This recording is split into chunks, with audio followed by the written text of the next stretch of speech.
Right, it's time for a live video. Hopefully you can hear me. Hello. I can see myself on the video camera screen there, and the audio meter's going, so hopefully I can hopefully you can hear me. I can see I've come up on the computer screen over there, but it's a bit distracting because it's very delayed, so I'm just going to hide that. And of course I've done a good job of positioning the camera. You can see my laundry in the background.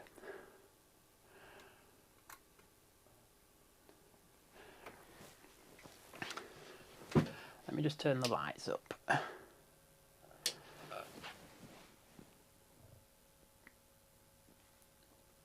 Right, lights are a bit higher now, so that should be able to see me.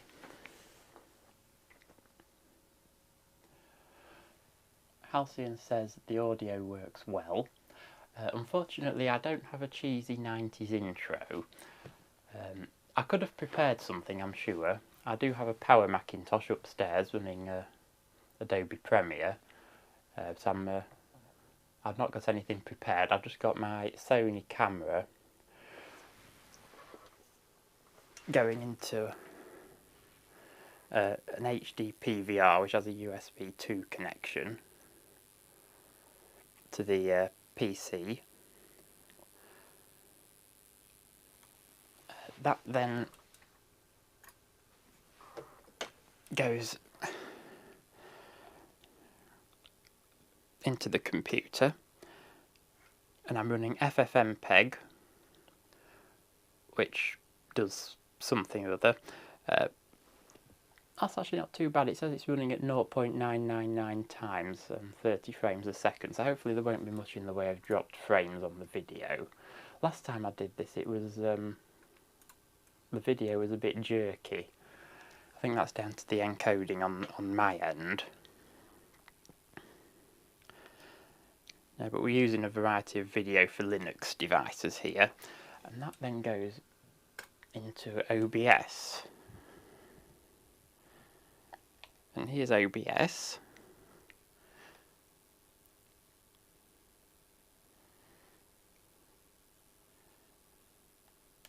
And OBS then sends it to YouTube. And somewhere there is YouTube. And there's two people watching.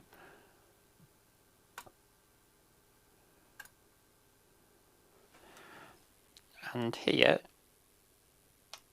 is IRC.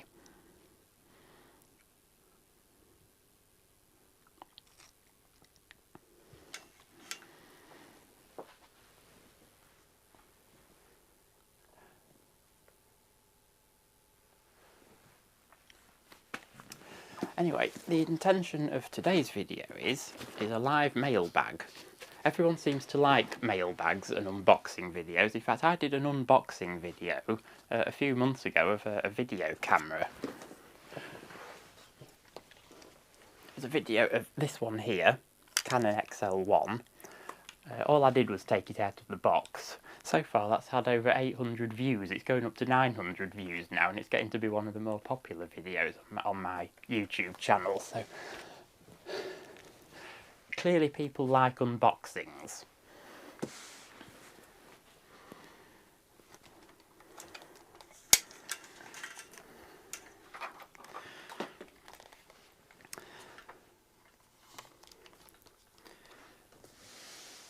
So what have we got? We've got a package from Australia. Come all the way from Australia, Lawson. I think that's in New South Wales somewhere. I don't know Australia very well. We've got a customer's declaration here. It says computer parts and pre-packaged chocolate. Now I like chocolate and I like computer parts, so it should be interesting to see what this is. It says value $40 dues, postage $55 dues, so it's cost $55 dues to send $40 dues worth of stuff. Looks like the box was originally a 200 gigabyte data cartridge.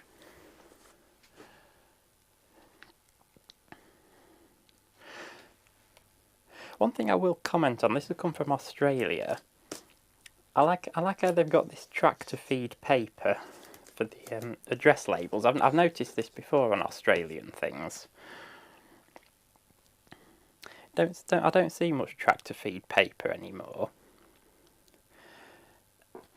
Anyway, this is from Michael. You can see there it says Michael. He's kept saying for some time that he's going to send me some things. I keep thinking it might be some hot surfer boys that he might have sent, but this box is a bit too small for that. So unless the cute boys have all escaped somewhere. Anyway, let's see what's in it.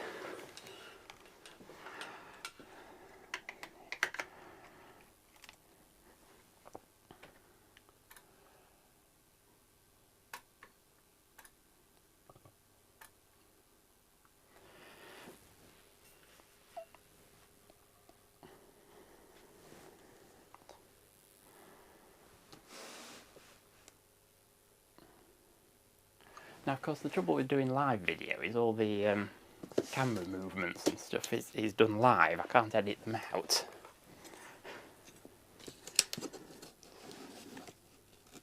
I'm intrigued to see what the chocolate's like, because I don't know what Australian chocolate's like.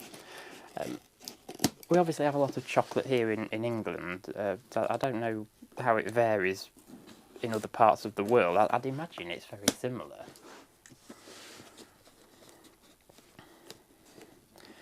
This will be interesting to see.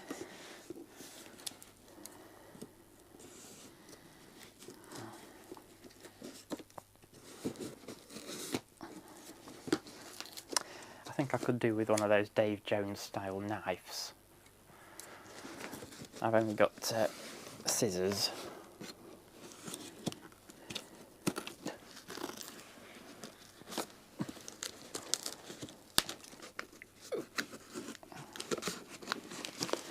Yes.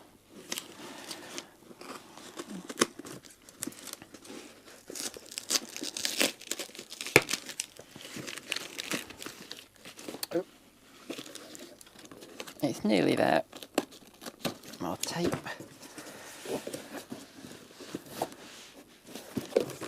Let's see what we've got.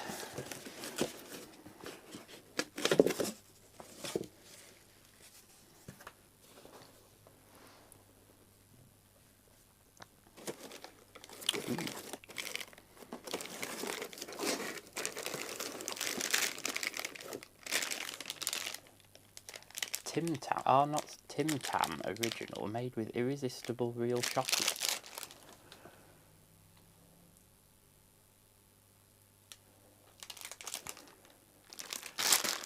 I've heard the name Tim Tam before. I don't know what they are, but it looks nice.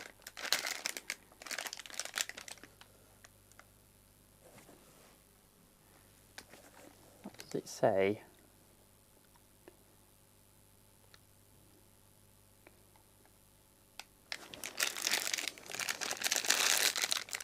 Milk chocolate 38%. Looks nice. I'll have to try one of those in a bit. What else have we got? Ooh. I think I might need a post-it note for this.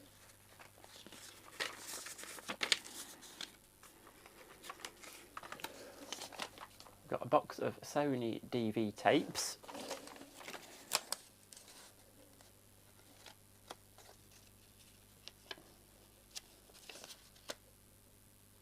I'm probably not supposed to show you this on videos. It's got a sticker on from the police, so I wonder if it's evidence.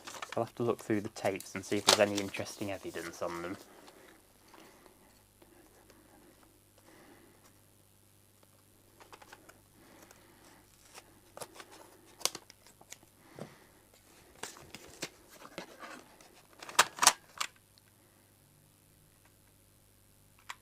Well, there's a tape.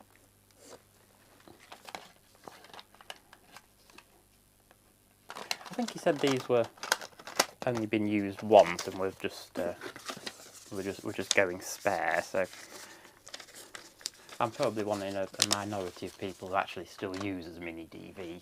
This camera, in fact, I'm using now is an HDV camera. So this takes tapes, although we're obviously not recording to tape at the moment.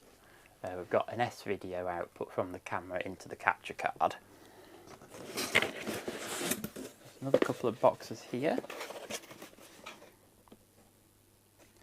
Hard drive and PCI Firewire card.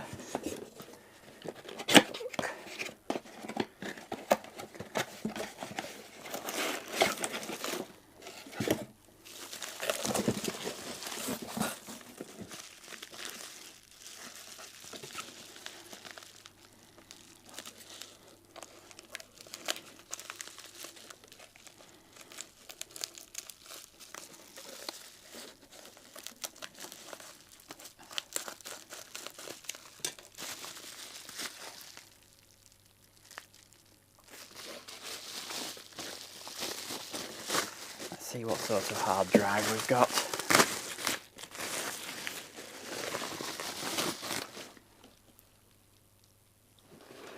We've got a Seagate Momentous 100GB IDE hard drive.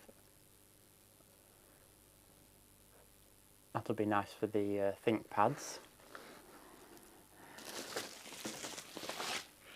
You may have just noticed earlier that underneath that capture card is a ThinkPad.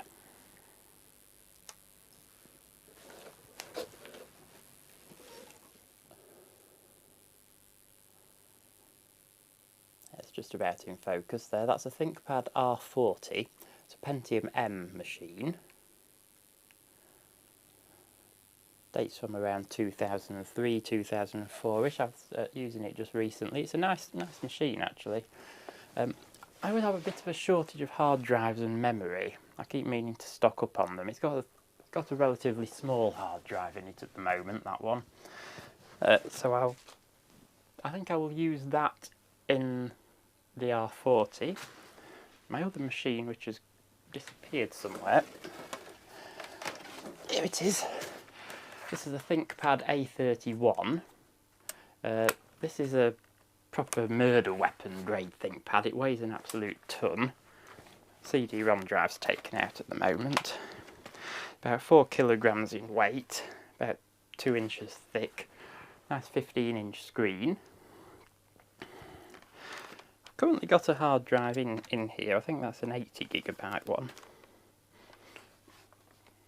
This is a really nice machine. This is a Pentium 4. 1GB of memory, runs Windows XP at the moment. But I use that on a regular basis. It runs quite a bit of old software and it's a really nice machine to use. The R40, the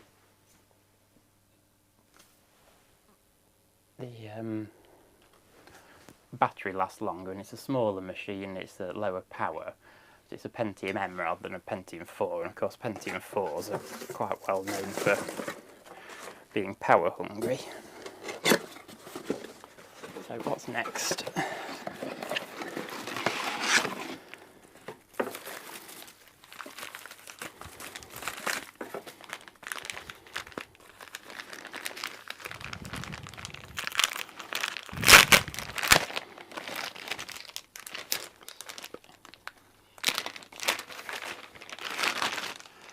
So next up is a PCIe Firewire card.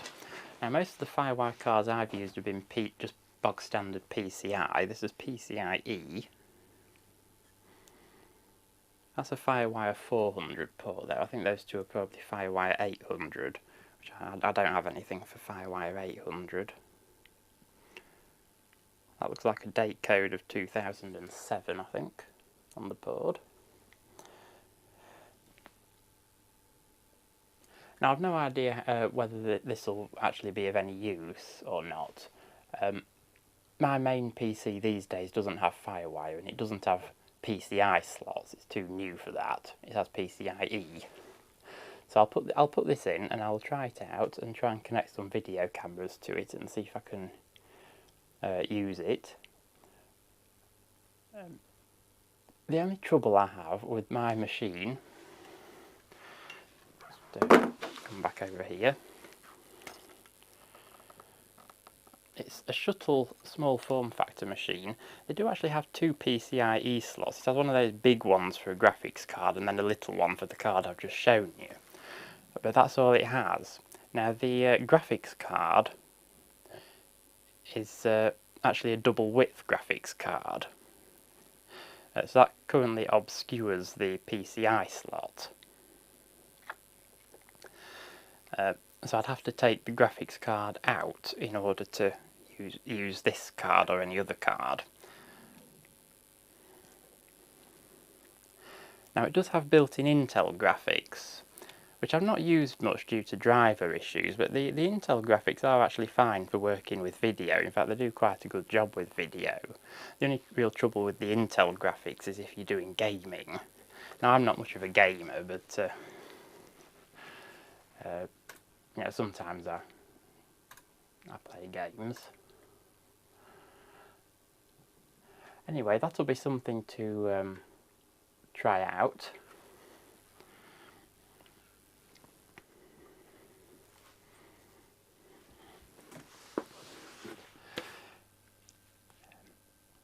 So that's about it for the mailbag, or mailbox. I don't have any other things. Thanks to Michael from, forget where he is now, New South Wales in Australia for sending all this in.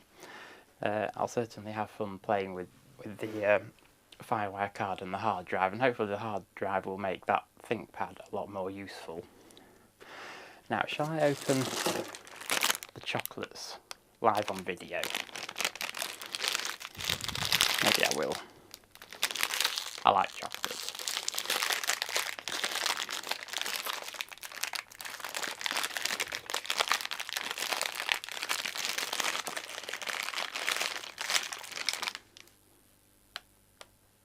So I'm just looking over at the computer screen. I've got my monitor on the camera and I've got one on the computer that's delayed by quite a few seconds. So it's strange seeing the delayed version in the background.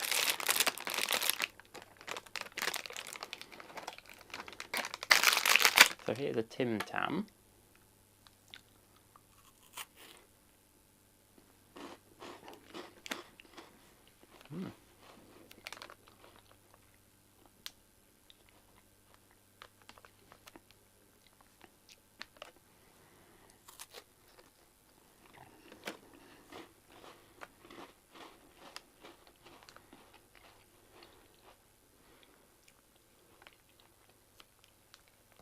That's very nice. I'll enjoy those later.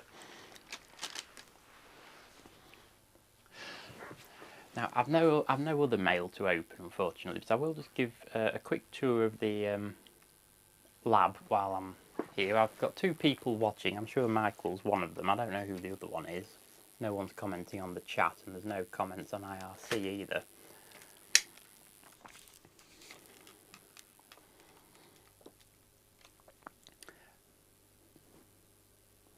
Right, what shall I show first? This is where the hi-fi stuff is. I've got a Pioneer 3-head cassette deck, an old CD player, and an amplifier and radio.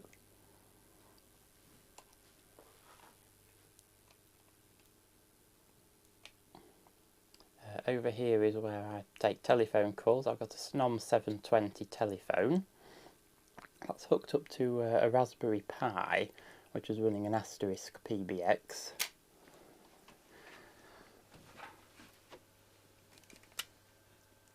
The Raspberry Pi is somewhere down here.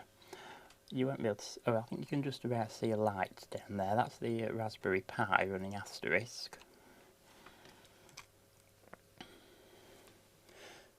Just there's the post office telephone, which is plugged into an analogue telephone adapter, but I'm not actually using it at the moment. And just there we've got a MikroTik LTE modem, which is not set up. Just there we've got a MikroTik wireless router. That gets my internet connection, and it deals with an L2TP tunnel. Then up there we've got a switch.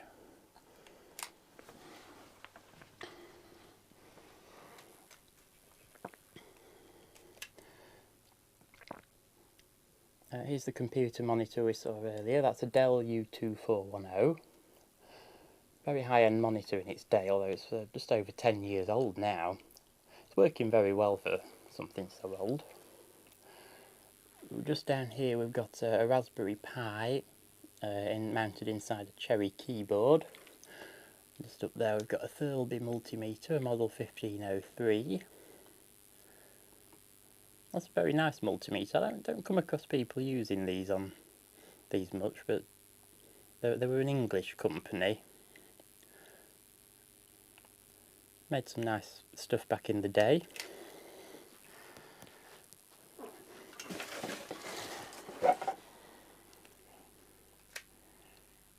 And what have we got down here? Down here we've got a BBC Model B. And just there we've got a 5 1/4 or 5 1/2. It's 5 1/4 inch floppy drive. Stores 100 kilobytes of data, single-sided. The BBC is not wired up at the moment, so I had that running my energy monitor. I think I'll make a video about the DIY solar energy monitor in the near future, but I do want to try and port it from the BBC to the Raspberry Pi. So I think the Raspberry Pi would be more suited to leaving on all the time, and I might be able to hook it up to the internet as well, which I can't really do on the BBC.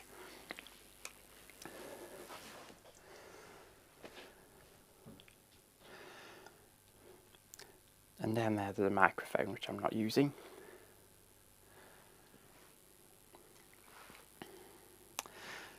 Anyway, I think that'll just about do for this live mailbag. I've no other post to open, unfortunately. No one sent me any letters, and I've not had any parcels for a little while, so that's it. Thank you to Michael for sending that in. I'll certainly have fun with it, and I'll probably catch you for another video at some point in the foreseeable future.